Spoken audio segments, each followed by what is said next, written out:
Hello students, welcome to Saint Wilfred law college online classes. हमारे जो previous lecture चल रहे थे वो थे इंश्योरेंस लॉ पर। आज जो हमारा लेक्चर है वो भी इंश्योरेंस लॉ पर ही होने वाला है। आज हम पढ़ने वाले हैं इंश्योरेबल इंटरेस्ट एंड वारंटीज़। जैसा कि कल मैंने आपको पढ़ाया था उसी को आगे कंटिन्यू करते हुए उसमें मैंने आपको बताया था कि इंश्योरेबल इंटरेस्ट और वारंटीज़ को हम डिटेल से पढ़ने वाले हैं। तो चलिए शुरू करते हैं। इंश्योरेबल इंटरेस्ट, इंश्योरेंस के अंदर, बीमा के अंदर एक हित होता है जिसे इंश्योरेबल इंटरेस्ट या बीमित हित का नाम दिया गया है।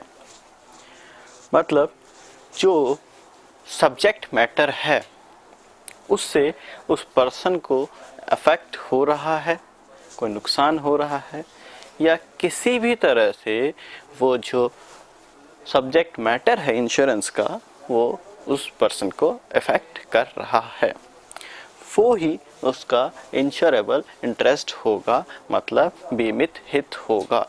या दूसरे शब्दों में हम ये कह सकते हैं कि बीमा करवाने योग्य हित, ऐसा हित जिसका बीमा करवाया जा सकता है। मतलब उस वस्तु के साथ व्यक्ति का संबंध होना आवश्यक है, तभी उसे इंश्योरेबल इंटरेस्ट बोलेंगे या बीमित हित बोलेंगे, जो कि मरीन इंश्योरेंस एक्ट 1963 के सेक्शन 7 में बताया गया है। इंश्योरेबल इंटरेस्ट की डेफिनेशन उसमें दी गई है, बीमित हित के बारे में बताया गया है कि बीमित हित या इंश्योरेबल इंटरेस्ट क्या है। आगे चलते हैं। The insurable interest in marine insurance can be of the following. Insurable interest किन तरह का हो सकता है, किस तरह का हो सकता है, वो समझाया गया है हमारे मरीन इंश्योरेंस एक्ट के अंदर। सबसे पहले हम बात करें तो अकॉर्डेंस टू ओनरशिप हो सकता है। इसमें सबसे पहले अकॉर्डेंस टू ओनरशिप में इन केस ऑफ शिप, यदि बीमित हित उस शिप से जुड़ा हुआ है, उस जलयान से जुड़ा हुआ है, तो उस जलयान का संपूर्ण मूल्य, फुल वैल्यू जो उस शिप की होगी वो उस पर्सन के लिए उसका इंश्योरेबल इंटरेस्ट होगा। मतलब वो उस जलयान का जो बीमा है वो उसकी फुल वैल्यू तक करवा सकता है, वही उसका इंश्योरेबल इंटरेस्ट होगा। क्योंकि उस जलयान के मूल्य में किसी भी तरह का ह्रास होता है, कोई नुकसान होता है, तो वो उस व्यक्ति को अफेक्ट करता है या नुकसान पहुंचाता है। In case of cargo, cargo के बारे में हमने पढ़ा था। जब माल का परिधान किया जाना है, माल को पहुंचाया जाना है, तो जो कार्गो है, जो माल है, उसकी फुल वैल्यू का इंश्योरेंस किया जाता है। और मैंने प्रीवियस लेक्चर में बताया था कि उसके साथ कुछ प्रॉफिट भी ऐड कर दिया जाता है। तो उस कार्गो का जो संपूर्ण मूल्य है, जो फुल अमाउंट है, जो फुल वैल्यू उसकी है, वो भी उस व्यक्ति के लिए इंश्योरेबल इंटरेस्ट है, बीमित हित है।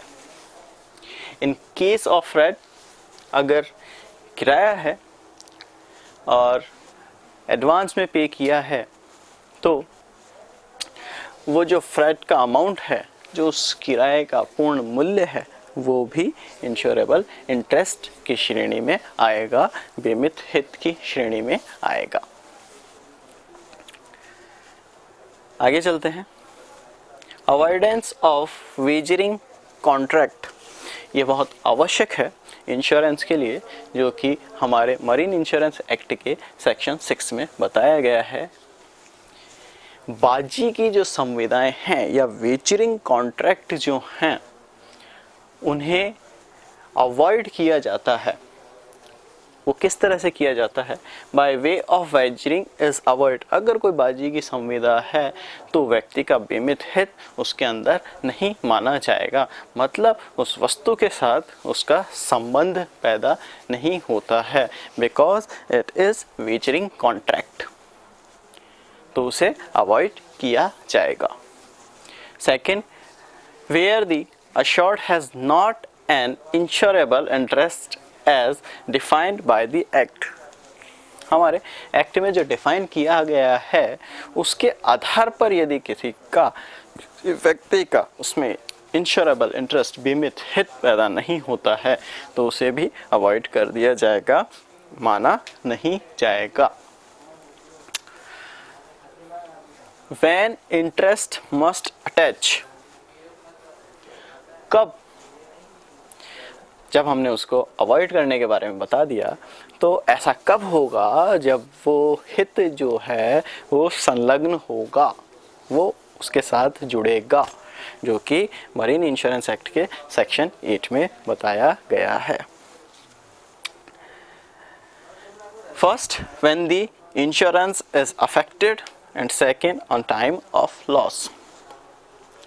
जब जो बीमा करवाया गया है वो अफेक्ट हो रहा है तब जो है इंश्योरेबल इंटरेस्ट उसके साथ अटैच होगा, उसका बीमित हित उसके साथ जुड़ जाएगा कि यदि उसका जो इंश्योरेंस है, जो बीमा करवाया गया है वो अफेक्ट हो रहा है। Second, on time of loss, अगर कोई नुकसान उसका हो रहा है तो जो उसका बीमित हित है, जो इंश्योरेबल इंटरेस्ट है, वो वहाँ पर जुड़ जाता है, उसके साथ संलग्न हो जाता है, अटैच हो जाता है। कुछ उदाहरण दिए हैं। Specific instance of insurable interest. कुछ इंस्टेंस देने की कोशिश किए गए हैं इंश्योरेबल इंटरेस्ट से जुड़े हुए। सबसे पहले कॉन्टिंजेंट इंटरेस्ट। आकस्मिक हित जो है वो इंश्योरेबल इंटरेस्ट माना जाएगा मरीन इंश्योरेंस एक्ट 1963 के सेक्शन 9 के अकॉर्डिंग। सेकंड, यदि पार्टल इंटरेस्ट है, कोई भाग, उसका कोई हिस्सा या कोई पार्ट से उसका हित जुड़ा हुआ है तो वो उसके लिए इंश्योरेबल इंटरेस्ट होगा। फॉर एग्जाम्पल, कोई ऑब्जेक्ट है, उसका 30% पार्ट उस व्यक्ति को अफेक्ट करता है, तो वो 30% जो रेशियो होगा वो उसका इंश्योरेबल इंटरेस्ट होगा क्योंकि वो उसे अफेक्ट कर रहा है और वो व्यक्ति उससे जुड़ा हुआ है। Reinsurance is the also insurable interest according to section 11 of Marine Insurance Act 1963. Next, bottomry। यदि कोई लोन लिया गया है, कोई लोन लिया गया है और उसके लिए उस वस्तु की प्रतिभूति दी गई है, सिक्योरिटी दी गई है, तो वो जो सिक्योरिटी है वो इंश्योरेबल इंटरेस्ट होगी, या जो उस सिक्योरिटी का मूल्य होगा वो उस व्यक्ति के लिए उसका बीमित हित होगा, वो उसका बीमा करवा सकता है, इंश्योरेंस करवा सकता है क्योंकि उसके साथ में उसका हित जुड़ा हुआ है। Next, masters and siemens wages. जो मास्टर्स हैं या सीमेंस हैं उनके जो वेजेस हैं वो भी इंश्योरेबल इंटरेस्ट माने गए हैं अकॉर्डिंग टू सेक्शन 13।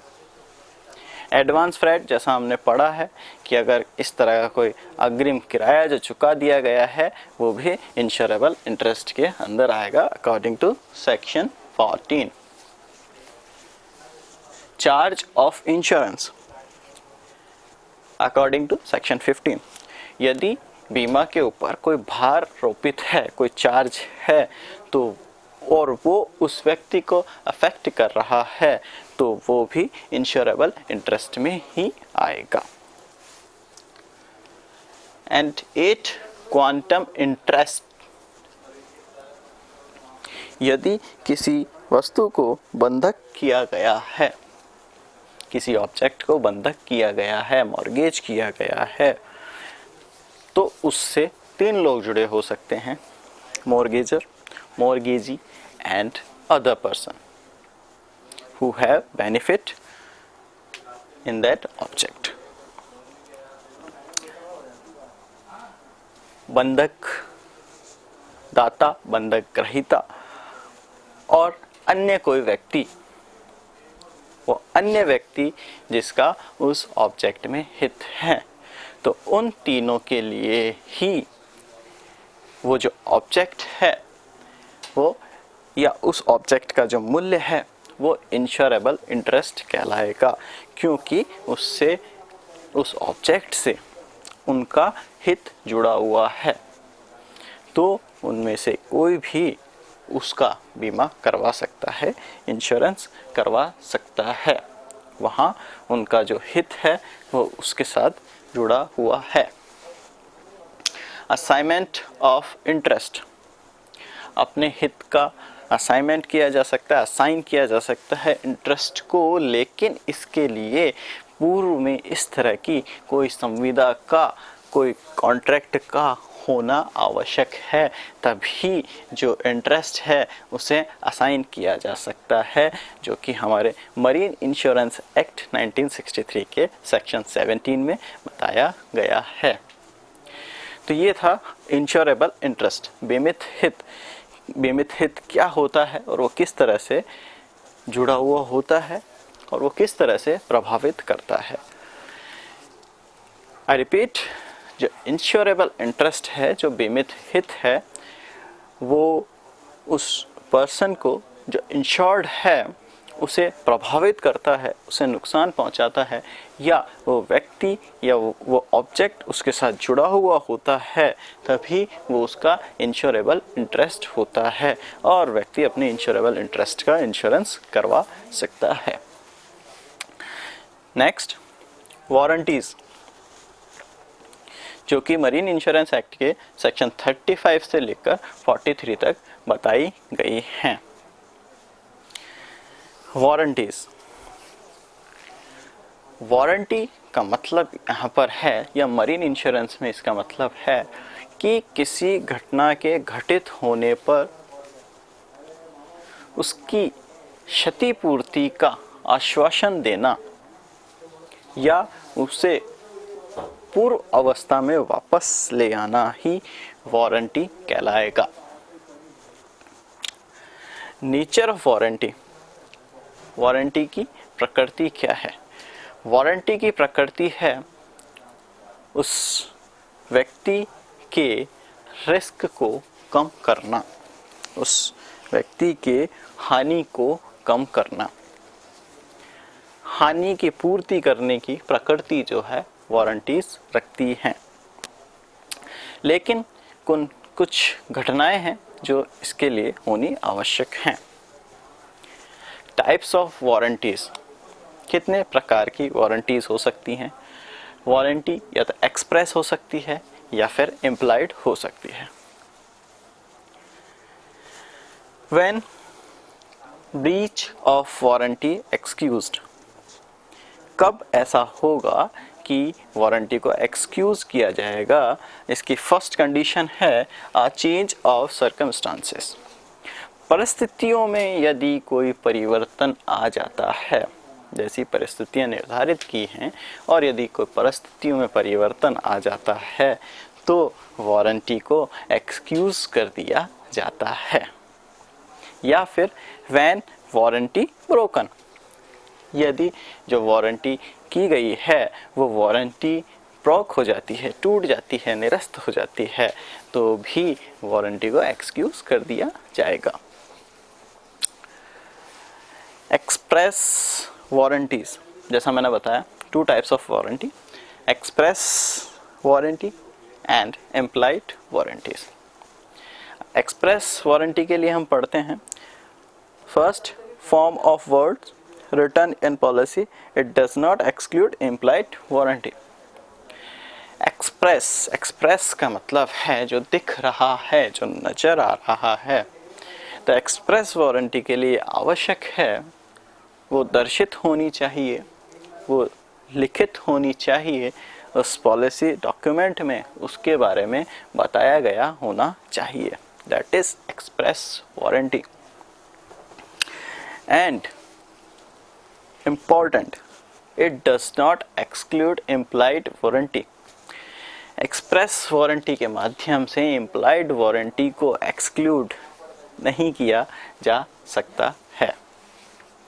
अब हमें समझना होगा इम्प्लाइड वारंटी। इम्प्लाइड वारंटी वो वारंटीज़ हैं जो हमें दर्शित नहीं होती हैं, जो ऑलरेडी कोर्स ऑफ बिजनेस में आवश्यक है या जो अनवरत चली आ रही हैं। ऐसी प्रक्रियाएं जो चली आ रही हैं, ये मान लिया गया है कि हाँ ऐसा ही होना है, दैट इज़ इम्प्लाइड वारंटी, जो दर्शित नहीं होती है। Warranty of neutrality. न्यूट्रलिटी तटस्थता। तटस्थता की वारंटी उसके तटस्थ कैरेक्टर के लिए दिया जाता है, उसके न्यूट्रल कैरेक्टर के लिए दिया जाता है।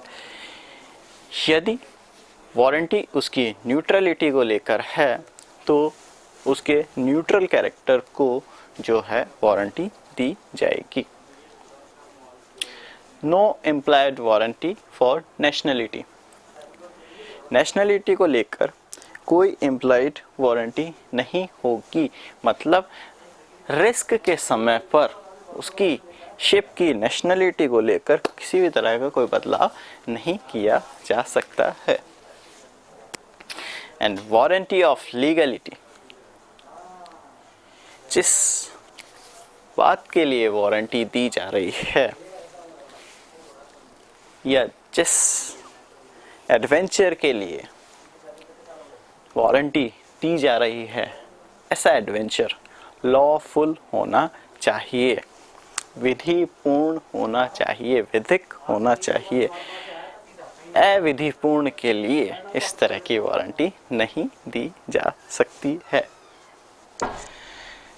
तो आज हमने पढ़ा इंश्योरेबल इंटरेस्ट कि इंश्योरेबल इंटरेस्ट क्या है मरीन इंश्योरेंस में, और वारंटीज़ हमने पढ़ा कि वारंटीज़ क्या है मरीन इंश्योरेंस एक्ट के अंदर या मरीन इंश्योरेंस के अंदर। I hope you understand and like it. Thank you.